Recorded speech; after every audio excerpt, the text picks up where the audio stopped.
Morning guys. ഇന്ന് day 4 ഞങ്ങളുടെ last ദിവസമായിട്ട് ഞങ്ങൾ ചെക്കൗട്ടൊക്കെ ചെയ്ത് ഞങ്ങളുടെ അടുത്ത ഡെസ്റ്റിനേഷനിലേക്ക് പോവുകയാണ്. ഇന്ന് ഞങ്ങൾ പോകുന്ന ഓക്സ്ഫോർഡ് യൂണിവേഴ്സിറ്റിയുടെ ബൊട്ടാണിക്കൽ ഗാർഡനിലേക്കാട്ടോ.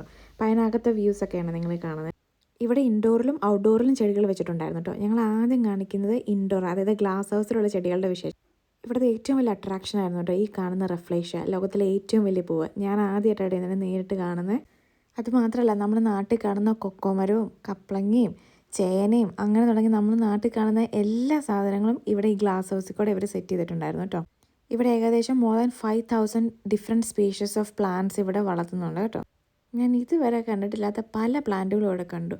ഇത് ഈ കാണുന്ന എയർ പ്ലാന്റ് ആട്ടോ. ഇത് ഓക്സിജനും ബാക്കി കാര്യങ്ങളൊക്കെ അബ്സോർവ് ചെയ്യുന്ന എയറിൽ നിന്ന്. ശരിക്കും പറഞ്ഞാൽ ഈ ഗ്ലാസ് ഹൗസിൻ്റെ കോറിഡോറിൽ കൂടെ ഇങ്ങനെ നടക്കുമ്പോൾ എനിക്ക് തോന്നി ഞാൻ വേറെ ഏതോ വേൾഡിൽ വന്ന പോലായിരുന്നു.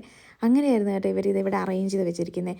രണ്ട് സൈഡിലും ഭിത്തിയെക്കൂടെ ഒക്കെ കയറ്റി ഇട്ടിട്ടുണ്ട് പല പല വെറൈറ്റീസ് ഓഫ് പ്ലാന്റ്സ് കേട്ടോ. പിന്നെ അതുപോലെ തന്നെ ഓരോ ഗ്ലാസ് ഹൗസിലായിട്ട് ഓരോ ഡിഫറെൻറ്റ് റീജിയൻസിലുള്ള പ്ലാന്റ്സിനെയാണ് അറേഞ്ച് ചെയ്തിരുന്നത് കേട്ടോ. ഇവിടെ ഉണ്ടായിരുന്നതാണ് ക്യാറ്റസിൻ്റെ ഒരുപാട് വെറൈറ്റീസ്.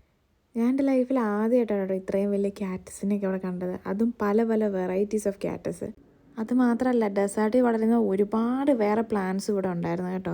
അവരെല്ലാം ആ ടെമ്പറേച്ചർ മെയിൻറ്റെയിൻ ചെയ്തിട്ടാണ് ഇവരിവിടെ വളർത്തുന്നത് കേട്ടോ.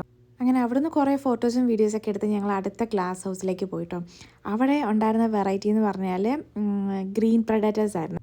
ഈ ഗ്രീൻ പ്രഡേറ്റേഴ്സ് എന്ന് പറഞ്ഞാൽ ഇൻസെക്ട്സിനെ അവരുടെ ഭക്ഷണമായിട്ട് യൂസ് ചെയ്യുന്ന പ്ലാന്റ്സുകളാട്ടോ. അവിടെ ഒരു ഹ്യൂജ് വെറൈറ്റീസ് ഓഫ് പ്ലാന്റ്സ് ഉണ്ടായിരുന്നു. ഞാൻ എൻ്റെ ലൈഫിൽ ഇതുവരെ കണ്ടില്ലാത്ത കുറേ പ്ലാന്റ്സ് അവിടെ ഉണ്ടായിരുന്നു. ഞാൻ കണ്ടില്ലാത്ത പ്ലാന്റ്സ് മാത്രമല്ല, ഞങ്ങളുടെ വീട്ടിലുള്ള ഒരുപാട് പ്ലാന്റ്സിൻ്റെ വിവിധ വെറൈറ്റീസും അവിടെ ഉണ്ടായിരുന്നേ. ഇതിനെല്ലാം ഡിഫറെൻറ്റ് ഗ്ലാസ് ഹൗസുകളിലാട്ടോ അതിൻ്റെ അറ്റ്മോസ്ഫിയറുമായിട്ട് മാച്ച് ആയ രീതിയിലാട്ടോ അവർ വളർത്തും. പിന്നെ അവിടെ കണ്ട വേറൊരു ഇതായിരുന്നു കേട്ടോ, ആനത്താമര. ശരിക്കും അതിൻ്റെ ലീഫിൽ നമുക്കൊരു കുഞ്ഞിനെ കിടത്താൻ പാകത്തിന് വലുതാവും എന്നാട്ടോ പറയുന്നത്. പക്ഷേ ഇവിടെ ഉണ്ടായിരുന്നത് അത്രയും വലുതല്ല. താഴെ വെച്ച സ്ഥലം തികയാഞ്ഞിട്ടാന്ന് തോന്നുന്നു മേലെ കുറേ ചെടികൾ ഹാങ്ങും ചെയ്തിട്ടുണ്ടായിരുന്നു കേട്ടോ. ശരിക്കും പറഞ്ഞാൽ ഇവിടെ വന്നാൽ ചെടികളൊക്കെ നമുക്കൊരു അത്ഭുതമായിട്ട് തോന്നും. നിങ്ങൾ ആരെങ്കിലും ഓക്സ്ഫോർഡ് വരുന്നുണ്ടെങ്കിൽ ഈ ബൊട്ടാണിക്കൽ ഗാർഡൻ ഒരു മസ്റ്റ് വിസിറ്റ് പ്ലേസ് ആട്ടോ. ഒരു ടിക്കറ്റിന് 8 പൗണ്ടാണ് കേട്ടോ. അത് ഡെഫിനറ്റ്ലി വർത്ത്.